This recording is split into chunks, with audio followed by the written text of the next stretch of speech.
die and then you may go to heaven. In Buddhism, Nibbana has to be attained while you are alive. So if you want to know for sure whether it exists or not, you can attain it here and now.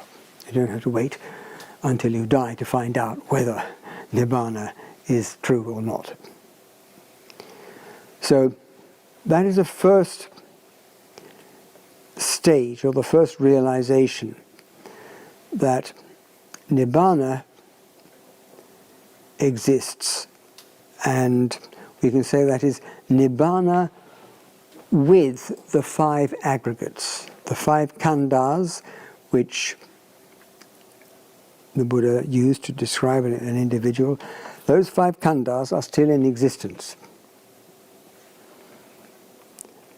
So this can be attained while the individual is alive. It's a mental attainment, a mental achievement, so there will be no difference externally. You can't tell from someone's body whether that person is enlightened or not. And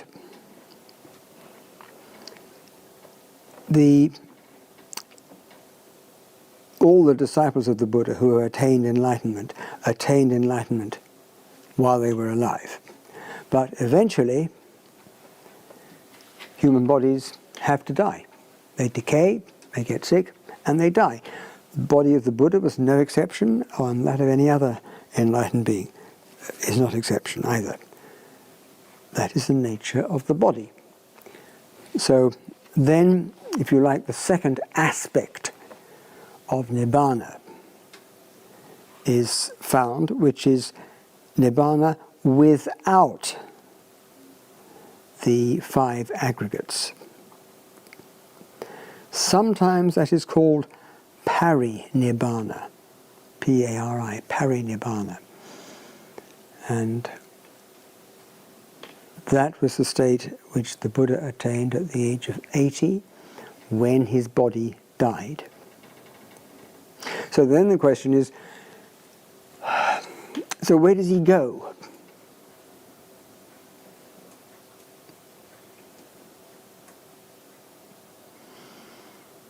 The Buddha's answer to this was to say, suppose there is a lamp and it is burning, oil lamp is burning, but eventually the flame goes out, either because the wick is exhausted, or the oil is exhausted, or they both are exhausted at the same time, or maybe a gust of wind comes along and blows the flame out. Can you now say where that flame has gone to? Has it gone to the north, or the south, or the east, or the west? No. All you can say is the conditions which had been in existence, which had maintained that flame, those conditions have now changed, but we can't say where the flame has gone to. So that's why we can't say where the Buddha goes to after death. There were 10 questions which the Buddha refused to answer. One day one of his monks, Malunkyaputta, came to see him and said, "Sir, I want an answer to these 10 questions, otherwise I'm not going to continue with the monastic life." He said, is the world eternal? Is the world not eternal? Is the world finite? Is the world not finite?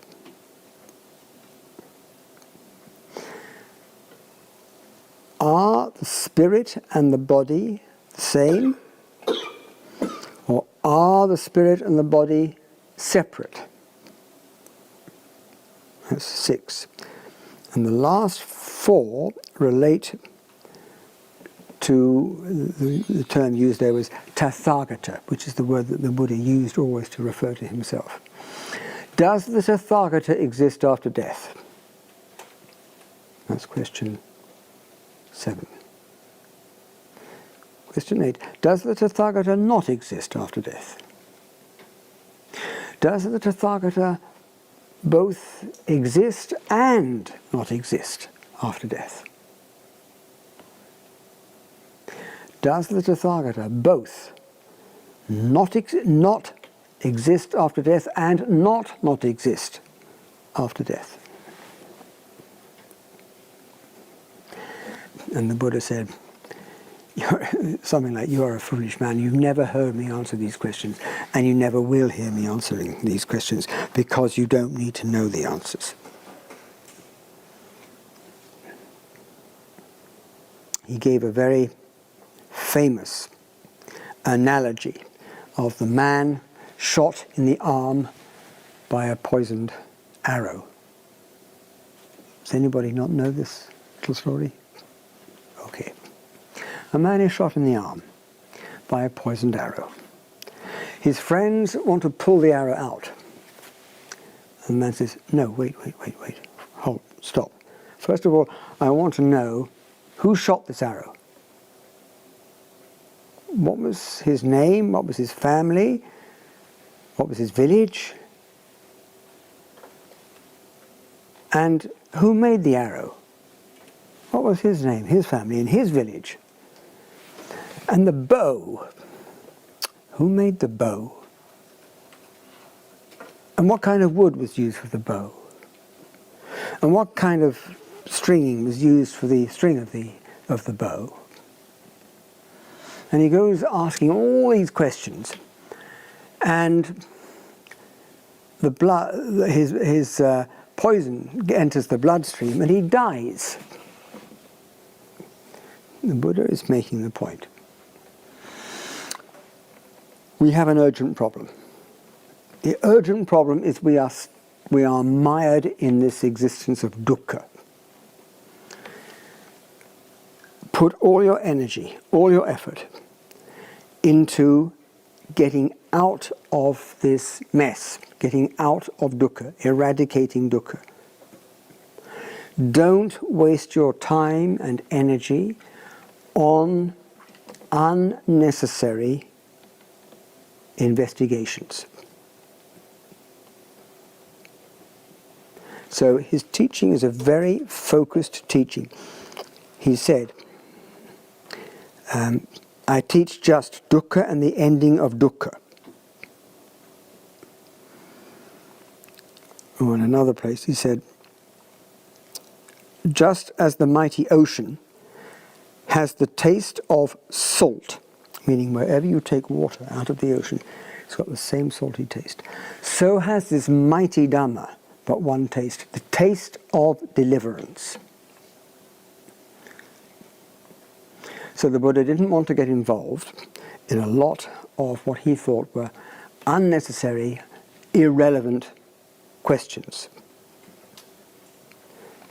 If your house is burning down, you don't need to know who designed it and who built it and all sorts of other things. That's unnecessary. Just get the fire brigade in, put the fire out. So his teaching is very much focused on dukkha and the ending of dukkha.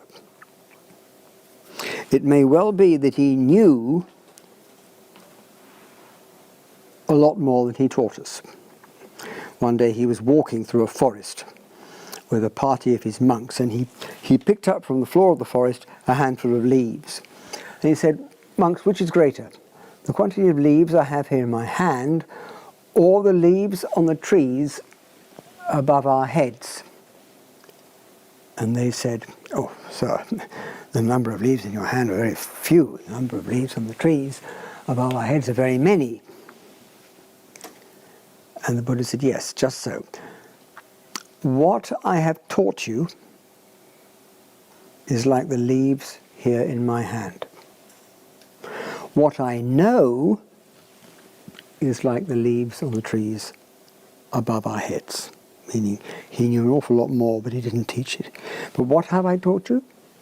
I've taught you. This is the noble truth of dukkha. This is the noble truth of the cause of dukkha. This is the noble truth of the cessation of dukkha, and this is the path leading to the cessation of dukkha.